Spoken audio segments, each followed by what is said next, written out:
नमस्कार, हिमाचल के prime time में आपका स्वागत है। मैं हूं गौतम ठाकुर और प्राइम टाइम की सबसे पहली अहम खबर है सीमेंट प्लांट प्रबंधन से जुड़ी हुई। एसीसी बरमाणा तथा बंद पड़ी अंबुजा सीमेंट फैक्ट्री का विवाद चाहे ना सुलझा हो, लेकिन ट्रक ऑपरेटरों ने मुख्यमंत्री से बातचीत करने के बाद नरम रुख अपनाया है। ट्रक ऑपरेटरों ने सड़क को जाम करने का आंदोलन स्थगित करने का ऐलान किया है।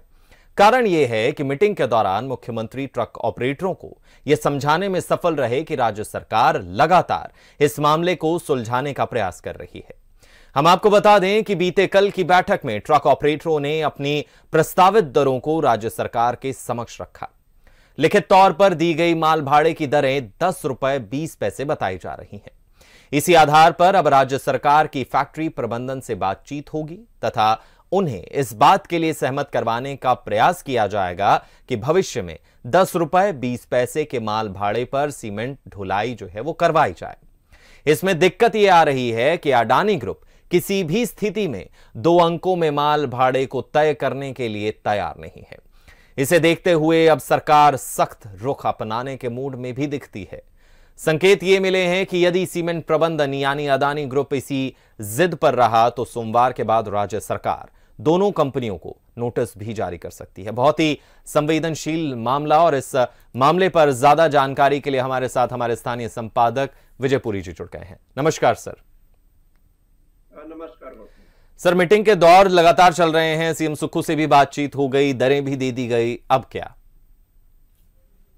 देखिए गौतम, मैं आपको बताऊं कि अब तक के जो राज्य सरकार के प्रयास है, विशेषकर मुख्यमंत्री सुखविंदर सिंह सुक्खू के प्रयास, वो बहुत सराहनीय रहे हैं जी। इससे पहले पिछले कल की बैठक से पहले तक समस्या ये आ रही थी कि ट्रक ऑपरेटर्स के विभिन्न संगठन, विभिन्न यूनियंस जो है वो अपना राग अलाप रही थी और एक दर राज्य सरकार को नहीं दे पा रही थी, जिस पर मुख्यमंत्री ने ट्रक ऑपरेटर्स के प्रति भी कुछ कड़ा रुख अपनाया और ये कहा कि आप एकजुट होकर एक मत के साथ अपनी राय बनाइए पहले कि आप किन दरों पर कम से कम किन दरों पर माल ढुलाई कर सकते हैं। तो ट्रक ऑपरेटर्स ने पिछले कल 10 रुपए 20 पैसे का रेट दिया है और इस रेट पर राज्य सरकार अब अडानी प्रबंधन से बातचीत करेगी और यदि अडानी प्रबंधन अभी भी अपनी जिद पर अड़ा रहा, जैसा कि अभी तक अड़ा हुआ है कि वह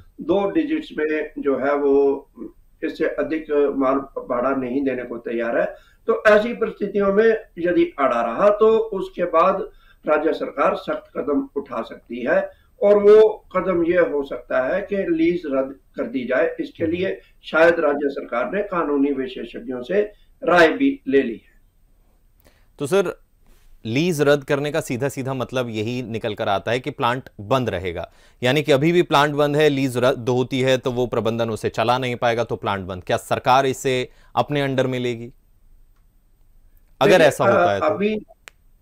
अभी ये कहना जो है वो दूर की बात है और कठिन भी है कि सरकार उसे अपने हाथ में लेगी। इसमें बड़े भारी जो कानूनी पहलू होंगे, लेकिन राज्य सरकार ने सारी परिस्थितियों का अध्ययन किया होगा और अध्ययन करने के बाद ही राज्य सरकार इस निष्कर्ष पर पहुंची है कि लीज रद्द की जा सकती है, जैसा कि अब कहा जा रहा है। अब मैं आपको बताऊं कि लीज रद्द होने के बाद प्रबंधन जो है उसने अरबों रुपया इन दोनों फैक्ट्रीज पर खर्चा हुआ है, तो कोई भी प्रबंधन ये नहीं चाहेगा कि अरबों रुपए उसके व्यर्थ जाएं और वो किसी कानूनी पहलुओं में गिरे रहे हैं और दशकों तक फंसे रहे हैं। तो ऐसी परिस्थितियों में ये परिस्थितियां राज्य सरकार भी पैदा नहीं करना चाहती, क्योंकि लीज रद्द करना कोई बहुत बड़ा हल नहीं है। कि अगर ऐसा हो भी जाता है तो ट्रक तो वहीं खड़े हैं, किस्तें तो ट्रक ऑपरेटर्स ने देनी है, तो वो अपने जगह पर बैठे रहेंगे बेचारे, वो क्या करेंगे। तो मुझे लगता है कि राज्य सरकार जो है किसी न किसी तरीके से हल निकाल लेगी और वो संभव है कि 7 तारीख तक शायद निकले, क्योंकि मुख्यमंत्री जो गए हुए हैं हमीरपुर दौरे पर और वो 6 को पहुंचेंगे। 7 तारीख के बाद ही ऐसी इसका हल निकलने की संभावना है। लेकिन मुख्यमंत्री ने 2 अधिकारियों को यह दायित्व सौंपा है कि इस बीच में वह प्रबंधन से बात करें और हो सकता है अगर प्रबंधन तैयार हो जाए तो सोमवार को इसकी घोषणा भी की जा सकती है और मुख्यमंत्री हमीरपुर में भी ये घोषणा कर सकते हैं कि इस विवाद का हल हो गया है। क्योंकि सर हर कोई चाहता है कि इसका समाधान जो है वो जल्द हो, लेकिन जैसे कि सरकार, जैसे कि सीएम सुक्खू की तरफ से कहा जा रहा है कि अगर नहीं होता है तो सख्त कार्रवाई जो है वो की जाएगी, सख्त कदम उठाए जाएंगे। आपको लगता है कि ट्रक ऑपरेटर्स इतना उनमें संयम बचा है, क्योंकि उन्होंने सीधा अल्टीमेटम दिया है कि भैया सोमवार तक है, आप देखिए क्या कुछ आप कर सकते हैं, उसके बाद जो है वो अपनी रणनीति जो है वो बनाएंगे। देखिए, संयम, जहां तक संयम की बात है, वो ट्रक ऑपरेटर्स के पास उसके अलावा चारा नहीं है। ये जो निर्णय लेना जो है वो राज्य सरकार के बस की बात भी नहीं है, क्योंकि राज्य सरकार जो है वो मेन पार्टी नहीं है। राज्य सरकार ट्रक ऑपरेटर्स और सीमेंट प्रबंधन दोनों के बीच कोऑर्डिनेशन कर रही है कि मामला सुलझ जाए। यह राज्य सरकार का दायित्व भी नहीं है सही मायनों में, मैं आपको बताऊं। लेकिन बावजूद इसके, क्योंकि हिमाचल से जुड़ा हुआ मामला है, हिमाचल सरकार है और हिमाचल वासी ही संघर्ष कर रहे हैं, इसलिए राज्य सरकार को दखल देना पड़ रहा है, क्योंकि राज्य सरकार भी किसी न किसी तरीके से प्रभावित है। यहाँ पर मैं आपको ये बताऊं कि 2 करोड़ रुपया राज्य सरकार को भी हर रोज का नुकसान हो रहा है। तो ऐसी परिस्थितियां लंबी ना चले तो राज्य सरकार इसके लिए प्रयासरत है। और विकल्प मैं आपको बताऊं कि अभी ऐसा मुझे नजर नहीं आता कि फैक्ट्री पर परमानेंट तालाबंदी हो जाए और ट्रक ऑपरेटर्स परमानेंटली जो है वो सड़कों पर आ जाए। ये कोई विकल्प नहीं है, बीच का रास्ता तो निकालना ही होगा और उसके लिए सरकार भी प्रयासरत है। ट्रक ऑपरेटर्स ने भी थोड़ी अपनी जिद छोड़ी है और अंबुजा सीमेंट फैक्ट्री प्रबंधन को भी अपनी जिद छोड़नी होगी। अडानी ग्रुप को कहीं ना कहीं सामने आना होगा कि वो इस रेट पर जो है बात करने के लिए तैयार है। शुक्रिया सर तमाम जानकारी के लिए। बात का निष्कर्ष ये निकला है कि एक कदम जो ट्रक ऑपरेटर्स हैं वो बढ़े हैं और एक कदम जो है वो अब जो सीमेंट प्लांट प्रबंधन है उसे बढ़ाने की जरूरत है और बीच का एक समाधान निकालने की जरूरत है, ताकि प्लांट दोबारा से खुलें, ट्रक ऑपरेटर्स के ट्रक दोबारा से चलें और जो हिमाचल की अर्थव्यवस्था जो भी प्रभावित हो रही है इस मुद्दे से वो दोबारा से पटरी पर आए, उन लोगों की आजीविका, उन लोगों की जिंदगी पटरी पर आए जो इस मुद्दे से लगातार प्रभावित हो रहे हैं। अब देखना यही है कि इसका समाधान कब तक निकलकर सामने आता है। तो चलिए आगे बढ़ते हैं अगली अहम खबर की ओर। आपको बताएं कि हिमाचल के ऊना जिले में चल रहे भाजपा के मंथन शिविर का आज दूसरा दिन है। आज प्रदेश कार्य समिति विभिन्न विषयों पर मंथन करेगी। इसमें संगठनात्मक गतिविधियों पर चर्चा के साथ साथ लोकसभा चुनाव 2024 का रोड मैप तैयार करने पर भी विचार किया जा रहा है। बैठक जिला भाजपा कार्यालय में चल रही है। भाजपा प्रदेश पदाधिकारी बैठक जो है वो यहां प्रदेश अध्यक्ष कहा जाए कि सुरेश कश्यप की अध्यक्षता में चल रही है ये बैठक और इस बैठक में नेता प्रतिपक्ष जयराम ठाकुर, हिमाचल प्रभारी अविनाश राय खन्ना, सह प्रभारी संजय टंडन और पूर्व मुख्यमंत्री प्रोफेसर प्रेम कुमार धूमल जो हैं वो उपस्थित हैं। तो इस मीटिंग को लेकर भी जो है वो बहुत ज्यादा कहा जाए कि इस पर गौर किया जा रहा है, क्योंकि काफी ज्यादा अहम ये मीटिंग जो है वो हो जाती है, ये मंथन मीटिंग जो है वो हो जाती है। तो विजयपुरी जी हमारे साथ हैं, इस खबर पर जो है वो ज्यादा जानकारी सर आपसे लेंगे कि आखिर इस मीटिंग के क्या मायने हैं और आने वाले लोकसभा चुनाव और जो विधानसभा चुनाव गुजरे उसको लेकर ये मीटिंग कितनी ज्यादा अहम है। देखिए गौतम, ये मीटिंग भाजपा इससे पहले के कार्यकारिणी की बैठक होती, उससे पहले भाजपा कोर समिति की बैठक भी वहां हुई है ऊना में और भाजपा कोर समिति की बैठक में भी अनेकों महत्वपूर्ण निर्णय लिए गए होंगे। पहले मैं आपको ये बताऊं कि इस मीटिंग में सबसे बड़ा पहलू ये है कि उन नेताओं कार्यकर्ताओं पर विचार मंथन करना जिन्होंने हाल ही में हुए विधानसभा चुनावों में भाजपा के खिलाफ काम किया, भाजपा को दगा दिया और भाजपा के लिए काली भेड़ें साबित हुई। तो ऐसे लोगों को भाजपा से बाहर निकाला जा सकता है और इसका संकेत पहले ही प्रदेश भाजपा अध्यक्ष भी दे चुके हैं और पूर्व मुख्यमंत्री जयराम ठाकुर भी दे चुके हैं कि किसी भी तरह से अनुशासनहीनता को बर्दाश्त नहीं किया जाएगा। तो मुझे लगता है कि कुछ लोगों पर गाज गिर सकती है। यह तो पहली बात थी। दूसरा मकसद इस बैठक का ये है कि भाजपा कार्य समिति चाहती है कि 2024 का जो है रोड मैप तैयार किया जाए।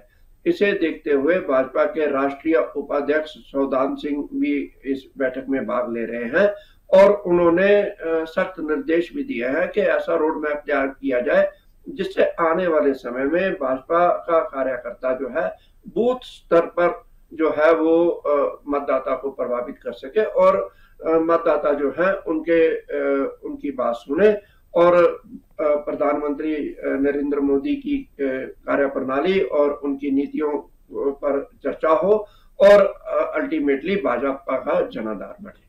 आपको लगता है सर कि अभी विधानसभा चुनाव हुए और बीजेपी को हिमाचल में हार का सामना करना पड़ा और अभी लोकसभा चुनाव की तैयारी में बीजेपी जुट गई है, तो परिणाम क्या बीजेपी के हक में हो सकते हैं, कांग्रेस के हक में हो सकते हैं, या मुकाबला जो है वो बहुत ज्यादा कड़ा रहेगा जैसे कि विधानसभा चुनाव में देखने को मिला?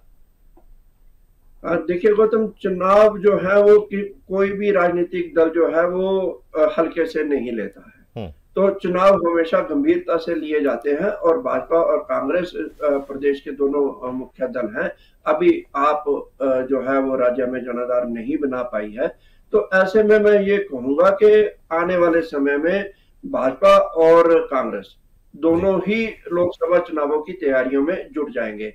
जहां तक प्रश्न यह है कि लोकसभा चुनावों में होगा क्या, लोकसभा चुनावों के लिए अभी तक ये देखा जाता रहा है कि जो पार्टी सत्ता में होती है उसके पक्ष में जो है मतदाता जो है मतदान करता है, लेकिन यह हमेशा की परंपरा भी नहीं रही है, यह कई बार टूटी भी है।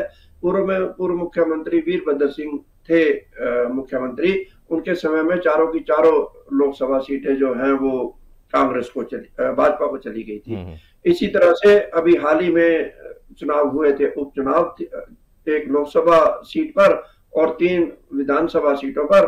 तो ये इन उपचुनावों में के समय भाजपा जो है वो सत्ता में थी और ये सभी सीटें कांग्रेस की झोली में चली गई थी। तो ऐसे में यह कोई भी दल नहीं कह सकता कि उनके लिए रास्ता बड़ा आसान है। हाँ, भाजपा के लिए कुछ सीटों पर रास्ता जो है वो कठिन जरूर हो गया है। इसे किस प्रकार से इस चुनौती का सामना भाजपा करती है, शायद उसी के लिए ये भाजपा कार्यसमिति ऊना में डटी हुई है और मंथन करेगी और मंथन से शायद ऐसा निष्कर्ष निकाले और क्या खामियां रही और क्या उन्हें करना चाहिए, इस बात पर भाजपा पहुंच सकती है। शुक्रिया सर तमाम जानकारी के लिए। ये बात बहुत ज्यादा आवश्यक और बहुत ज्यादा जरूरी हो जाती है कि कोई भी पार्टी जो है वो किसी भी चुनाव को हल्के में ना ले और ना ही कोई पार्टी जो है वो चुनावों को हल्के में लेती है। और खासकर जब कंपटीशन बीजेपी और कांग्रेस के बीच में हो तब मुकाबला बहुत ज्यादा जो है वो कड़ा देखने को मिलता है, जैसा कि विधानसभा चुनाव में भी देखने को मिला। और अब जो है वो उम्मीद लोकसभा चुनाव की भी की जाती है कि मुकाबला कड़ा देखने को मिलेगा। तस्वीर क्या सामने आएगी ये चुनाव के रिजल्ट जो है वो बताएंगे। तो चलिए आगे बढ़ते हैं अगली खबर की ओर। आपको बताएं कि चंडीगढ़ बद्दी रेल लाइन के विस्तार की उम्मीद जगी है। भारत सरकार के रेल बजट में चंडीगढ़ बद्दी रेल लाइन के लिए 450 करोड़ रुपए का प्रावधान किया गया है। हम आपको बता दें कि चालू वित्त वर्ष में इस रेल लाइन के विस्तार के लिए मात्र 45 करोड़ रुपए ही उपलब्ध कराए गए थे। इसी प्रकार भानुपल्ली बिलासपुर रेल लाइन के लिए भी 1000 करोड़ रुपए का प्रावधान किया गया है, जबकि नंगल तलवाड़ा रेल लाइन के लिए कुल मिलाकर 452 करोड़ रुपए का प्रावधान है। रेल विस्तार के लिए बजट को लेकर भाजपा जहां फूले नहीं समा रही है, तो वहीं कांग्रेस ने इस बजट को ऊंट के मुंह में जीरा करार दिया है। कांग्रेस नेताओं का कहना है कि बजट में हिमाचल की अनदेखी आज भी जारी है।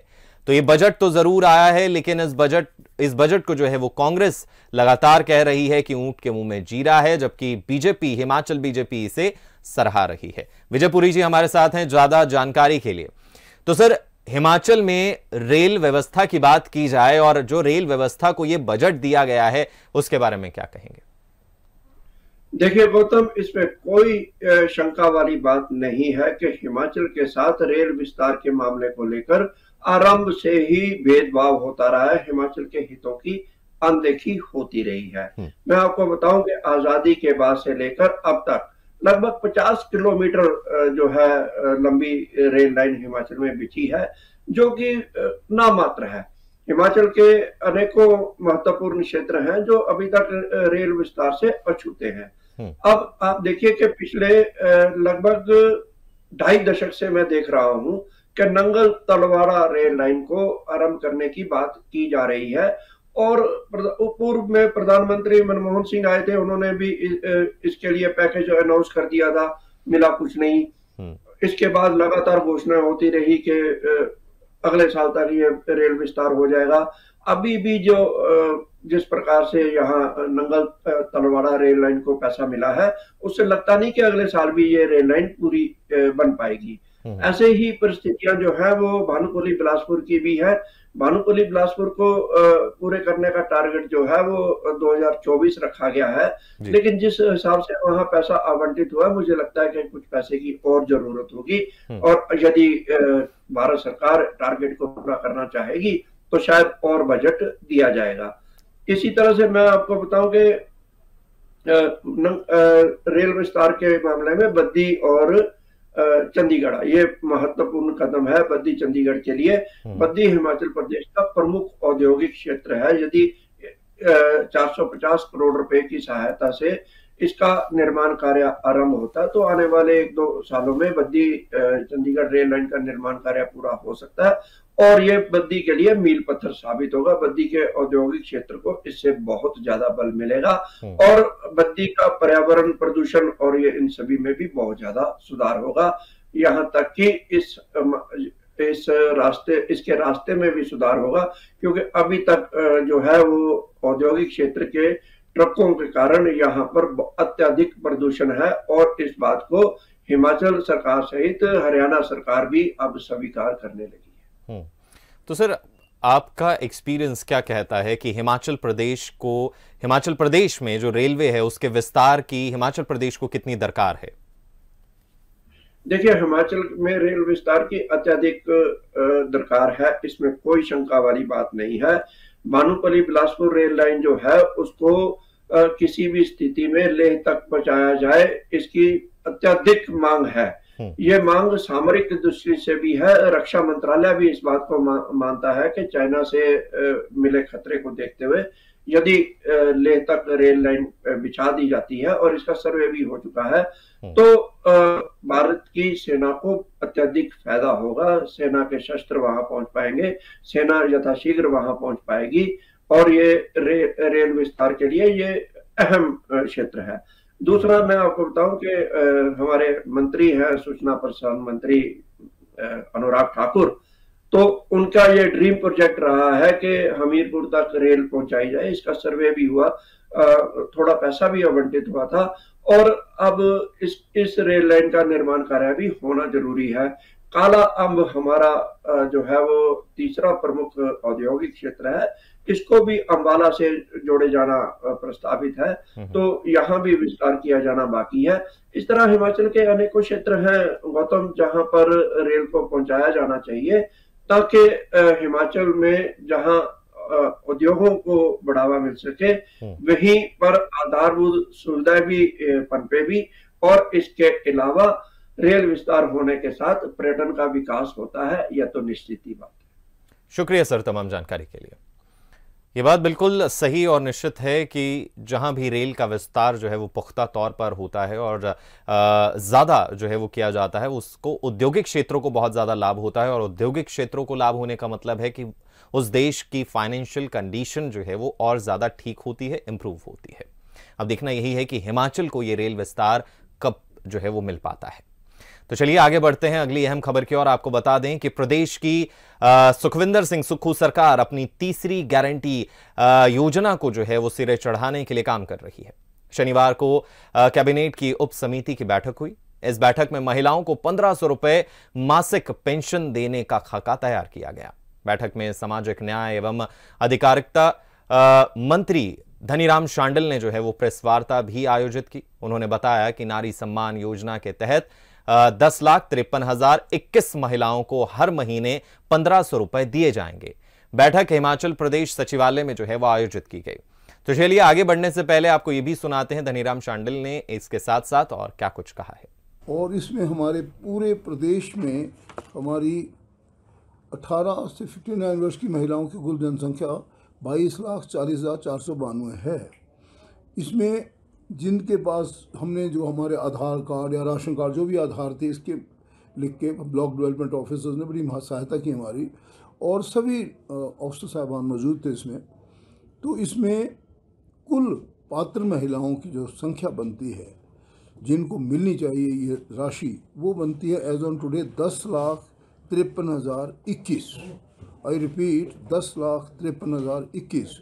और इन महिलाओं को वार्षिक वित्तीय भार, जो मैंने जिसे कहते हैं financial burden on the exchequer, क्या पड़ेगा? वो पड़ेगा 1,895 करोड़, मतलब 2000 से के बीच में रहेगा। इस मसले पर ज्यादा जानकारी के लिए विजयपुरी जी हमारे साथ हैं। सर, यही जानना चाहूंगा, ये एक और गारंटी जो है वो सरकार पूरी करने जा रही है, इस पर आपकी प्रतिक्रिया क्या है? देखिए, ये बहुत बड़ी बात है कि महिलाओं के लिए जो है 1500 रुपया प्रति माह जो है वो दिया जाना। इस पर भाजपा कल से उंगली जरूर उठाएगी। आप ऐसी शंका है, क्योंकि भाजपा ये उंगली उठाएगी कि चुनावों के दौरान ये कहा गया था कि महिलाओं को 1500 रुपया दिया जाएगा, लेकिन अब जो है वो प्रत्येक महिलाओं को ना देकर 10,53,000 कुछ लोग महिलाओं को ही रुपया दिए जाने की बात की जा रही है।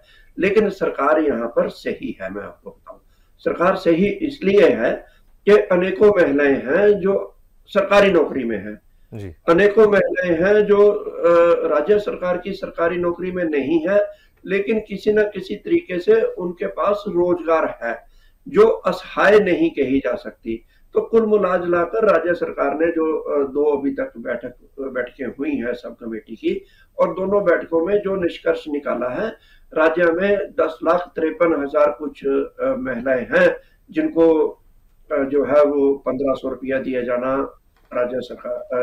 जरूरी है, ऐसा राज्य सरकार मानती है। और इसकी शीघ्र घोषणा भी हो जाएगी, और ये घोषणा जो है वो शीघ्र ही अधिसूचित हो सकती है। और बजट जो है इस महीने बजट सत्र आरंभ होने वाला ही है, और बजट सत्र में जो है इस मांग को, इस बात को रखा जाएगा कि महिलाओं को इतना पैसा दिया जाएगा, और बजट में उसका प्रावधान किया जाएगा। और मुझे लगता है कि ये पैसा जो है 1 अप्रैल से मिलना आरंभ हो जाएगा, क्योंकि इसके लिए बजट का प्रावधान किया जाना बहुत जरूरी है। और लगभग 1,895 करोड़ रुपया वार्षिक बोझ पड़ेगा। ये कम नहीं है। राज्य सरकार को इस धन को इकट्ठा करने के लिए और जुटाने के लिए अनेकों प्रयास करने होंगे, और अपने संसाधनों को विकसित करना होगा।